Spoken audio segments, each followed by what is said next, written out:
Big boss सोना के घर में प्राइज मनी को हासिल करने के लिए जो टॉर्चर टास्क था उसने हर किसी को खूब हैरान किया। जहां एक तरफ कैप्टन निमृत अपनी टीम के साथ गेम में डटी दिखी, तो वहीं दूसरी तरफ अर्चना ने मंडली के सदस्यों को हराने के लिए कोई कसर नहीं छोड़ी। लेकिन अब इस वीकेंड के वार का मेकर्स ने एक नया प्रोमो जारी किया है, जिसमें शो के इस वीक के होस्ट करण जौहर अर्चना को उनके टॉर्चर करने के तरीके पर काफी गुस्सा हो रहे हैं और ये तक कहते नजर आए हैं कि वो इस टास्क में कंटेस्टेंट्स के साथ काफी पर्सनल भी हो रही थी, जिसके बाद अब अर्चना का नाम सोशल मीडिया पर खूब ट्रेंड कर रहा है। लोग अर्चना को असली खिलाड़ी बताते हुए 3 बातें कह रहे हैं और इसी के साथ निमृत को सपोर्ट करने पर मेकर्स को बायस्ड भी बोल रहे हैं। जी हाँ, आपको भी दिखाते हैं कि आखिर किन वजह से अर्चना असली खिलाड़ी बन गई है और मेकर्स हो रहे हैं ट्रोल। मंडली ने किया डिटर्जेंट का इस्तेमाल, तो अर्चना के करने पर क्यों ऐतराज।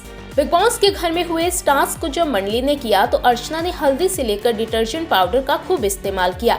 अर्चना ने शिव, निमृत और स्टैन के फेस पर काफी डिटर्जेंट और हल्दी फेंकी थी, लेकिन बिग बॉस ने इसी पर ऐतराज जता दिया। ऐसे में लोगों का कहना है कि जब मंडली के सदस्यों ने दूसरे केमिकल प्रोडक्ट का इस्तेमाल किया था, तब बिग बॉस ने ये सवाल क्यों नहीं उठाए थे। अर्चना और प्रियंका के फेस भी शिव और निमृत की तरह बुरी तरह से खराब हुए हैं, लेकिन अर्चना को फिर क्यों वीकेंड के वार में टारगेट किया जा रहा है।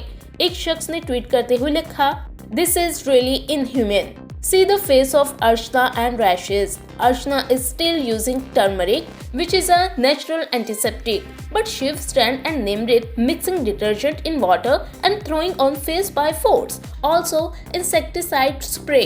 निमृत के फेवर में मेकर्स।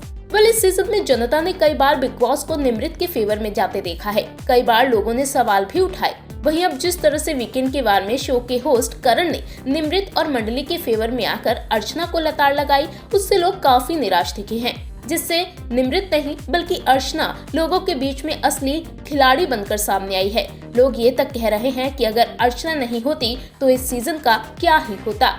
देखिए एक शख्स ने ट्वीट करते हुए क्या लिखा है।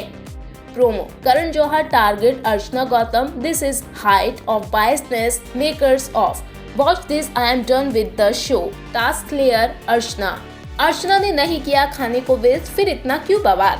बिग बॉस में हुए इस टास्क में अर्चना ने जिस तरह से हल्दी और फिश को टास्क में इस्तेमाल किया, उस पर बिग बॉस ने सवाल उठाए।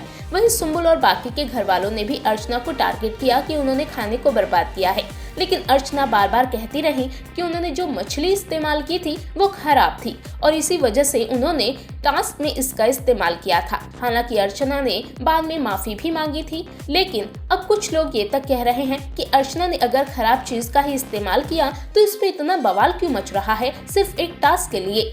हल्दी नमक का इस्तेमाल करना तो गलत था, लेकिन अर्चना और उसकी टीम के पास इस टास्क को करने के अलावा कोई दूसरा चारा भी नहीं था।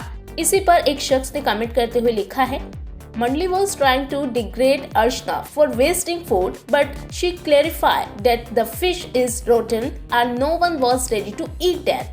Brilliant player. बता दें कि इस टास्क में जिस तरह से दोनों टीमों ने परफॉर्म किया है, उससे शो की प्राइज मनी 21 लाख ही रही। यानी कि कोई भी विजेता बनेगा तो उसे शो की ट्रॉफी के साथ साथ 21 लाख की प्राइज मनी ही दी जाएगी। लेकिन अर्चना ने जिस तरह से इस टास्क में एक एक को टारगेट किया, उसके बाद लोग उनके फेवर में ज्यादा नजर आ रहे हैं और यही कह रहे हैं कि इस टास्क की असली खिलाड़ी तो अर्चना ही है।